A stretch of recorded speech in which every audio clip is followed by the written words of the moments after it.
Merci beaucoup, Édouard, de nous avoir fait partager ces découvertes. On reviendra plus tard dans la discussion sur l'importance des Catalans pour ces années-là dans le travail de Picasso. Mais je vais tout de suite céder la parole à Nienke Bekker, qui est conservateur des peintures au Van Gogh Museum, qui a collaboré comme éditrice scientifique à l'édition numérique des projets de lettres de Van Gogh, qui ont été mis en ligne en 2009, qui a organisé plusieurs expositions autour de Van Gogh et de l'art de fin de siècle, dont notamment une autour des lettres de Van Gogh au travail en 2013, ou encore plus récemment en 2018, Van Gogh et le Japon. Et Nienke Bekker va nous parler de l'importance de Van Gogh pour le jeune Picasso, notamment au travers de la réputation de l'artiste davantage que de son œuvre. Je lui cède la parole. Bonjour. Merci beaucoup au conservateur de l'exposition, au directeur des deux établissements pour l'invitation de participer à ce colloque qui m'a donné, à part la grande joie de voir tous ces œuvres de Picasso rassemblées. C'est vraiment un rêve, mais ce qui m'a donné aussi l'occasion de repenser ce que j'avais écrit pour le catalogue de l'exposition Picasso à Paris, que nous avons organisé au musée Van Gogh à Amsterdam et au musée Picasso de Barcelone en 2011. Il n'y avait pas tant d'œuvres, bien sûr, qu'ici. Donc j'ai pu approfondir un peu les recherches que j'avais faites à l'époque sur Van Gogh et Picasso. Vincent Van Gogh était un des rares peintres envers lesquels Picasso a exprimé ouvertement son admiration et son respect. À la fin de sa vie, il l'appelait même le plus grand de tous. Et il éprouvait à son égard une affinité particulière. Selon Jacqueline Picasso, Cézanne, il admirait, Van Gogh, il aimait.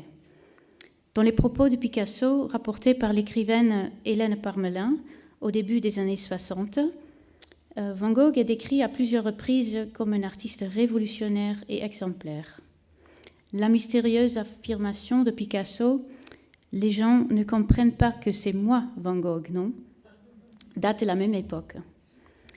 Cette profonde identification avec le maître était caractéristique de Picasso, qui, dès sa jeunesse, s'identifiait littéralement avec des grands artistes, jusqu'à signer des esquisses de leur nom. Et on a vu le petit croquis de Toulouse-Lautrec que nous a montré Stéphane. D'entrée de jeu, Picasso était décidé à surpasser tous ses prédécesseurs. En art, chacun doit tuer son propre père, comme il a dit lui-même un jour. La fascination de Picasso pour Vincent Van Gogh dans les années 50 et 60 s'explique avant tout par la gloire acquise par l'artiste néerlandais, qui atteignait alors des sommets inégalés. Depuis longtemps déjà, Van Gogh passait pour l'un des fondateurs de l'art moderne, mais à partir du milieu des années 50, sa réputation de héros tragique lui valait un véritable statut de vedette. La sortie, en 1956, de la version cinématographique de la biographie de Van Gogh par Irving Stone, Lust for Life, la vie passionnée de Vincent Van Gogh, avec Kirk Douglas dans le rôle-titre, venant après la publication en 1954 de la monumentale édition de sa correspondance, traduite dans le monde entier, et les festivités en l'honneur du 100e anniversaire de sa naissance en 1953, tout contribuait à focaliser l'attention du public. Picasso, qui habitait Vallauris, ne manqua pas d'aller voir la grande exposition Van Gogh organisée cette année-là, donc en 1953, à Arles. Pendant cette période, il se laisse inspirer par les chefs-d'œuvre de l'histoire de l'art et dans une série de portraits de Jacqueline, comme vous voyez ici, il fait référence au fameux portrait d'Arlésienne de Van Gogh.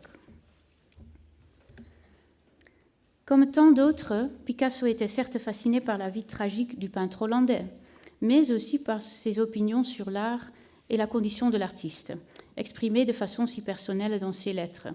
Et bien sûr dans les autoportraits que vous voyez ici. Hélène Parmelin écrit « Picasso parle tout le temps de Van Gogh, pense tout le temps à Van Gogh.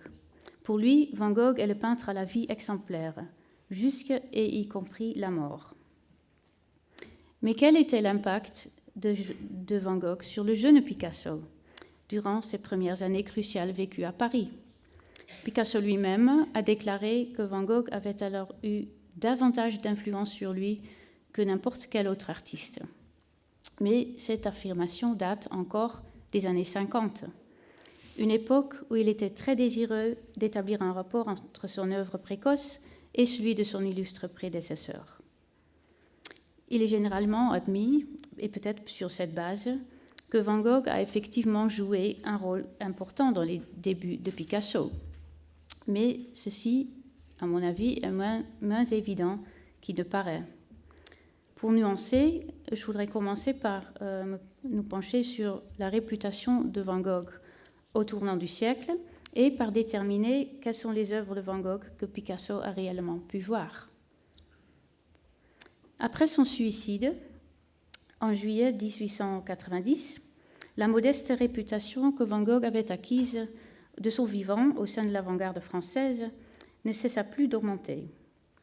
Quelques mois avant sa mort, la mort de Van Gogh, l'écrivain et critique d'art Gabriel Albert Aurier avait été le premier à consacrer un article à son œuvre, sous le titre « Les isolés Vincent Van Gogh », dans la revue symboliste Mercure de France. Vincent Van Gogh vivait à ce moment-là à l'asile, la clinique psychiatrique de Saint-Rémy de Provence. Bien que l'article d'Aurier, très élogieux, ait été accueilli par Van Gogh lui-même avec des sentiments mêlés, il allait apporter une contribution décisive à l'image de l'artiste visionnaire, dont l'art serait l'expression d'un esprit tourmenté. Pour son article, Aurier s'était servi de lettres de Van Gogh mises à sa disposition par le frère de l'artiste, Théo Van Gogh, et par l'artiste Émile Bernard, qui était un grand ami de Van Gogh. Outre les 6 tableaux de Van Gogh exposés au Salon des Vins à Bruxelles, Aurier avait examiné les tableaux conservés chez Théo et chez le marchand de couleurs Julien Tanguy, dit le père Tanguy.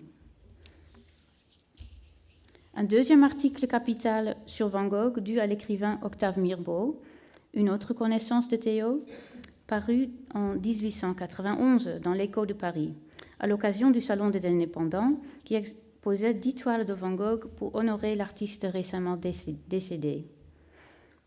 Émile Bernard, qui s'érigea en propagandiste de Van Gogh après la mort de son ami, consacra à son tour plusieurs textes aux souvenirs qu'il avait gardés de lui, tout en publiant entre 1893 et 1897 une sélection de sa correspondance dans le Mercure de France.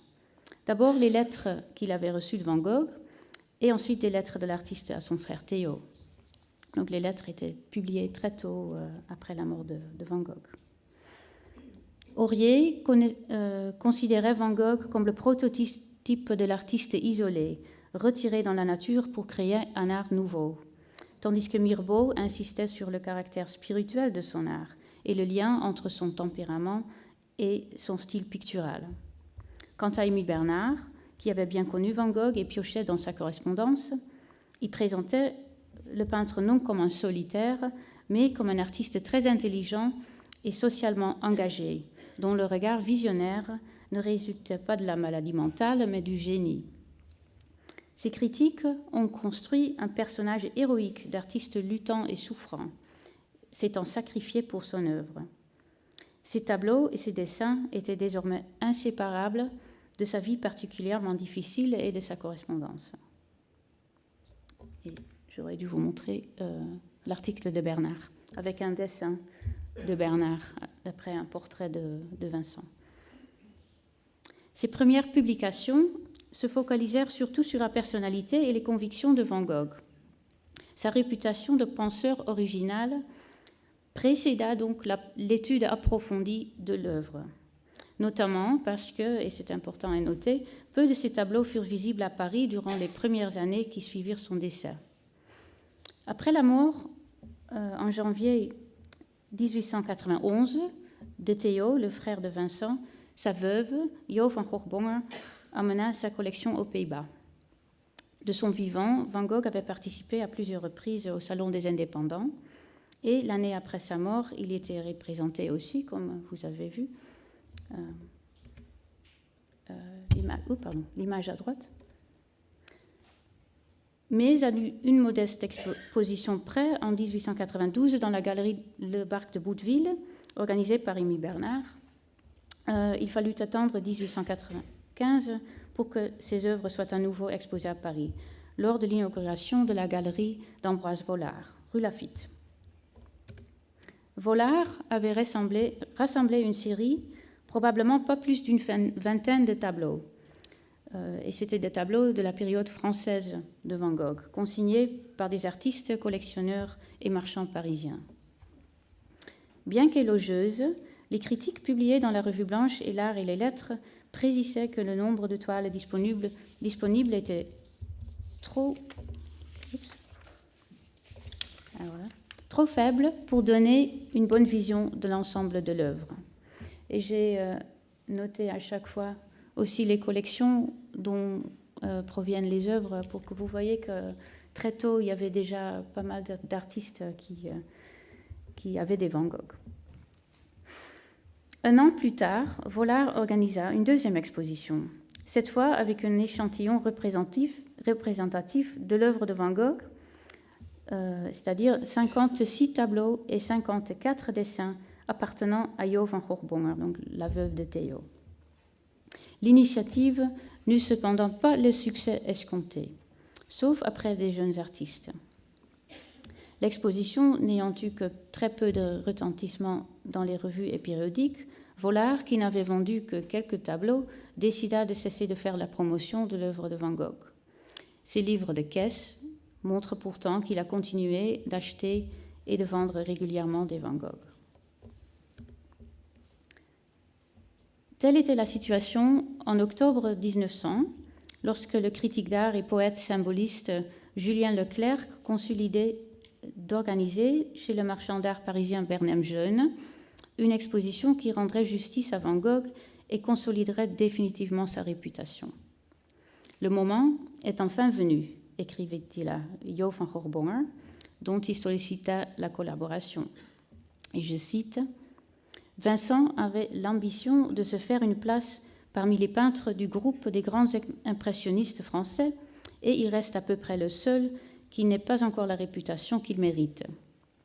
La présentation des œuvres de Vincent chez Vollard a toujours été déplorable.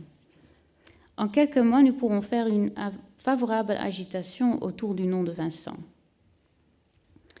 L'exposition chez Bernheim Jeune, qui se déroula du 15 au 31 mars 1901, réunissait 65 tableaux et 6 dessins. La préface du catalogue, rédigée par Leclerc, présentait brièvement la vie et l'œuvre de Van Gogh et était émaillée d'extraits de sa correspondance. Selon Leclerc, c'était la combinaison de la maladie mentale et du génie qui avait fait de Van Gogh un visionnaire, encore ce mot visionnaire.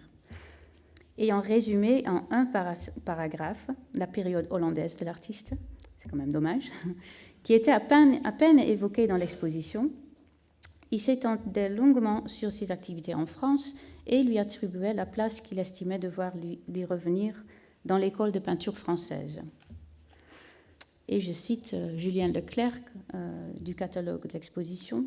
« En 3 années, Vincent accomplit une carrière prodigieuse et si personnelle qui prend une place bien distincte parmi les maîtres qui lui ont donné l'impulsion. Ce nom Vincent évoquera des idées magnifiques de couleurs. » L'instinct de Leclerc ne l'avait pas trompé. L'heure de Van Gogh était venue, car son œuvre cadrait parfaitement avec l'aspiration à des couleurs vives et un style expressif qui commençait à se manifester chez les jeunes peintres. L'exposition chez Bernheim Jeune fut une révélation pour les artistes comme Henri Matisse, Maurice de Vlaminck et André Derain. Ils furent, on peut dire, les premiers à juger Van Gogh sur les seuls mérites artistiques, à étudier son coloris et son coup de pinceau, indépendant même du sujet ou de la symbolique.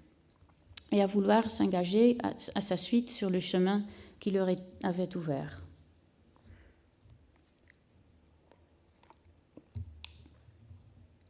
Outre la forte impression laissée sur les futurs fauves, l'exposition de 1901 chez Bernheim Jeune valut à Van Gogh les honneurs de la presse. Octave Mirbeau, entre autres, qui, comme vous voyez, possédait des œuvres aussi de Van Gogh, lui consacra un essai lyrique qui se terminait par ces mots. « Il faut aimer Vincent Van Gogh et honorer toujours sa mémoire, parce que celui-là fut véritablement un grand et pur artiste. » Aucun doute possible. Dans les milieux artistiques, Van Gogh devait être un sujet de conversation très en vogue. Et Picasso, le voilà, de retour à Paris en mai 1901, donc trop tard pour l'exposition Van Gogh, on aura certainement entendu parler par des galeristes et des artistes. Passons maintenant à la découverte de Van Gogh par Picasso. Quand est-ce qu'il faut la situer? Certains auteurs ont suggéré que Picasso avait entendu de Van Gogh dès avant son premier séjour à Paris, c'est-à-dire avant l'automne de 1900, alors qu'il se trouvait encore à Barcelone. D'après Anthony Blunt, Picasso aurait découvert l'œuvre de Van Gogh par l'intermédiaire d'Isidre Nonel, donc je suis très intéressée d'entendre vos idées là-dessus. Malheureusement, M. Blunt ne donne pas de source et moi, je n'ai pas trouvé d'indication que Van Gogh connaissait l'œuvre Picasso connaissait l'œuvre de Van Gogh déjà avant son arrivée à Paris. Mais évidemment, la réception de Van Gogh en Espagne doit être étudiée. En jugeant les œuvres de Picasso, notamment celles qu'il peint pour son exposition Sujet Volard, montrant l'éclat de sa palette et sa facture vigoureuse, c'est en 1901 qu'il faut situer sa découverte de Van Gogh, donc à Paris. Cependant, il est possible que Picasso ait déjà vu certains tableaux de Van Gogh pendant son premier séjour à Paris, en 1900, étant donné qu'il n'a pas tardé à visiter les galeries d'art contemporain de la rue Laffitte, dont Bernheim Jeune. Sans doute, Julien Leclerc s'occupait-il alors des préparatifs de son exposition chez Bernheim Jeune. Et à ce moment-là, celui-ci possédait probablement plusieurs tableaux de Van Gogh, dont celui-ci, le Jardin de Daubigny. C'est un tableau fait à Auvers juste quelques semaines avant la mort de Van Gogh.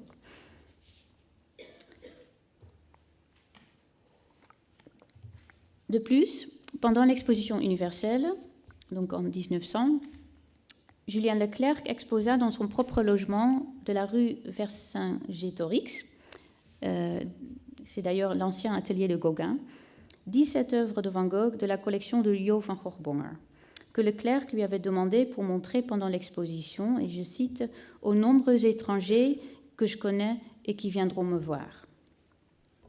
Et une de ces œuvres était La Nuit étoilée, donc Leclerc l'avait dans son appartement à Paris. Bien que rien n'indique qu'à cette époque Picasso ait été en contact avec Leclerc, nous ne pouvons pas exclure la possibilité qu'il ait visité cette petite exposition. Mais même s'il était déjà intéressé par Van Gogh, ses œuvres de son premier séjour parisien n'en témoignent pas. Sauf peut-être Le Moulin de la Galette, le premier grand tableau parisien de Picasso, peint en novembre 1900, dont la ressemblance avec la salle de danse à Arles peinte par Van Gogh en 1888 est souvent relevée. Il est en effet tentant de penser que Picasso ait vu la toile de Van Gogh. Et cette toile se trouvait alors probablement chez Vollard, donc c'est possible, mais rien ne vient confirmer une visite de Picasso à sa galerie lors de son premier voyage à Paris.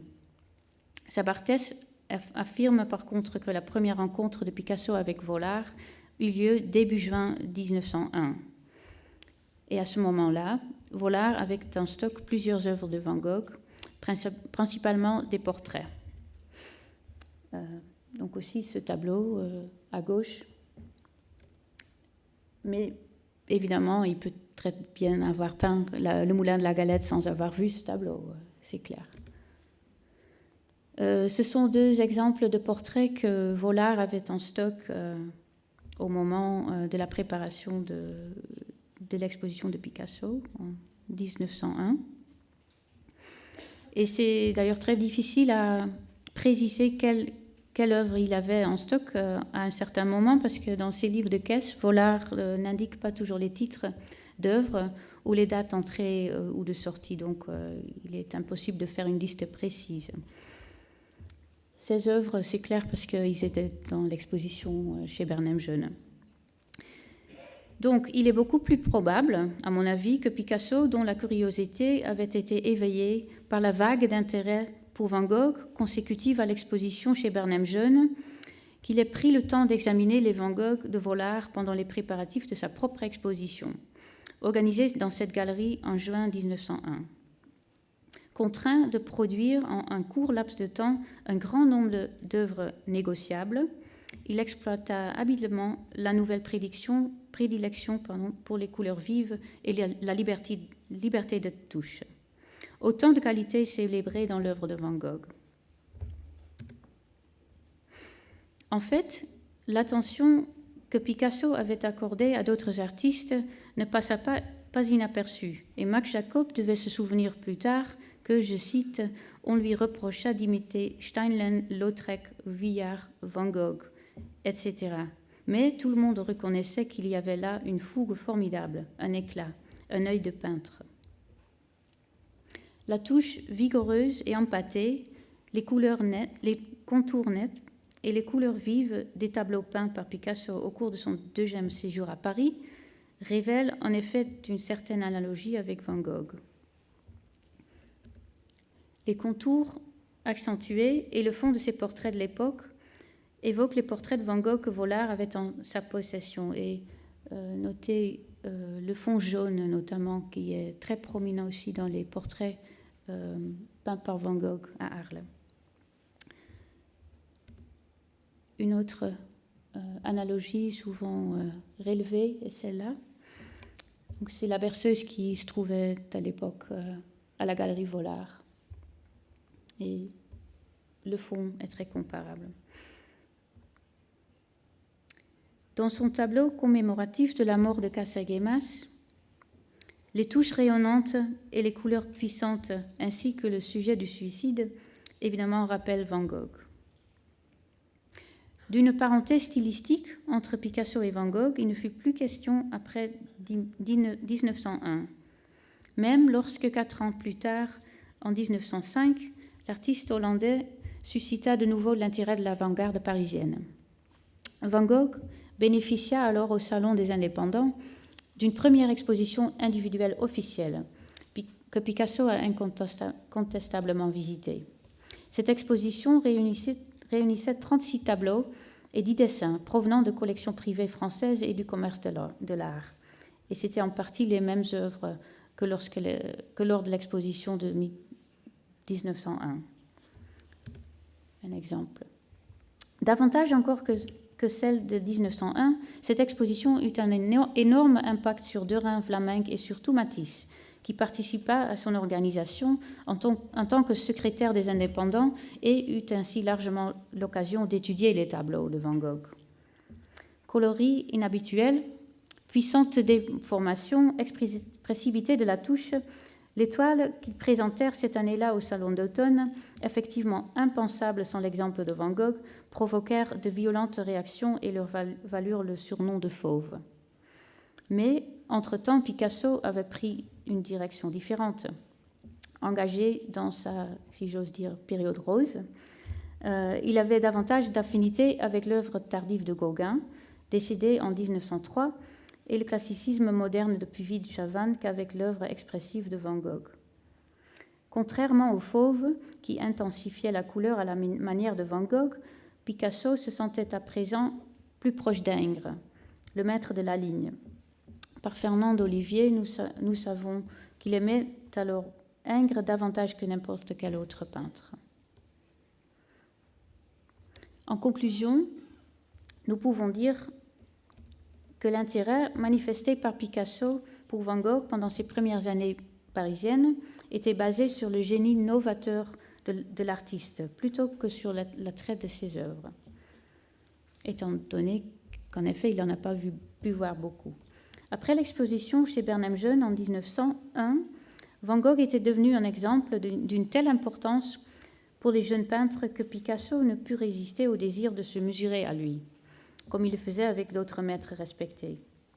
De puissants autoportraits comme Yo Picasso, que nous voyons ici, peuvent être analysés dans cette optique. L'ambition illimitée de l'artiste de 19 ans qui s'exprime par un regard assuré et la signature « Moi Picasso » mettent le spectateur au défi, et je cite John Richardson, de contester son droit d'être le nouveau messie de l'art. Le jeune et audacieux Picasso a dû se reconnaître d'entrée de jeu dans l'image d'artiste visionnaire et génie solitaire, sacrifiant tout à son art qui collait alors à Van Gogh. Cet attachement dévorant à l'art, il a retrouvé chez Van Gogh.